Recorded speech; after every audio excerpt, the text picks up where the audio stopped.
Dela postou nas redes sociais, muita gente se emocionou. É pra gente aprender, né, Fátima? Um por favor e um obrigada nunca são demais, realmente. Nossa, como a gente sente falta disso, né? Como faz falta e como a gente se surpreende com isso, né? Ela acha que até pra falar com a máquina precisa dessas palavrinhas, né? Que bom. Obrigada, Mari. Bom dia, até amanhã. Olha só, a gente vai direto agora para a sede da CBF no Rio de Janeiro, onde o repórter Rafael de Ângelo está lá. Ontem, Dunga e toda a comissão técnica foram demitidos depois da derrota vergonhosa na Copa América. O Tite foi chamado, teve uma conversa, não disse sim nem não, né, Rafael? E agora está um impasse aí porque a gente tem seleção olímpica. Bom dia.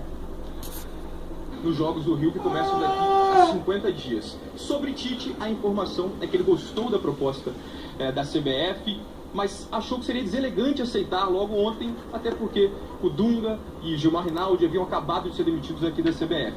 Ele foi para São Paulo ontem mesmo, conversou com a família, a tendência é que ele aceite ser o novo técnico da seleção brasileira ainda hoje. Fátima? Obrigada, Rafael. Obrigada. Bom trabalho para você aí.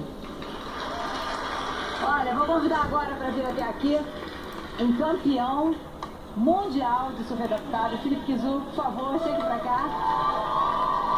Bom, Felipe, chegue mais pra frente aqui. Tudo bom com você? Tudo bem, pai? Tudo bom, Felipe. Felipe, você acidentou com quantos anos? Com 18 anos? Tinha 18 anos, uma varanda. Tá, o foco do Felipe tá legal? Deixa eu ver. Volta a falar, por favor, Felipe. Oi. Tá legal, tá legal. Então, você teve um acidente com 18 anos, você caiu de uma varanda? Isso, caí de uma varanda e fraturei a coluna em 3 vértebras. O pessoal aqui na plateia não tá. tá ouvindo, não. Deixa eu pegar um outro microfone que ninguém aqui tá ouvindo. Opa! Aos 18 anos ele caiu de uma varanda. Era uma altura, era muito alto? Não, uma varanda baixa da casa de um amigo. Eu acabei cochilando, sentado no parapeito. Caí pro lado de fora e acabei quebrando a coluna. Nossa, mãe, imagina. E aí, você, 18 anos, você já era atleta?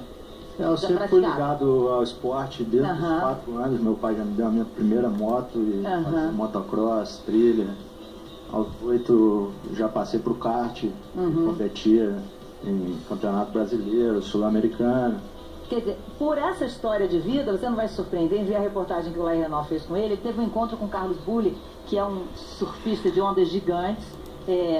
Foi algo inédito para os dois, como o Laí vai contar pra gente. Olha só.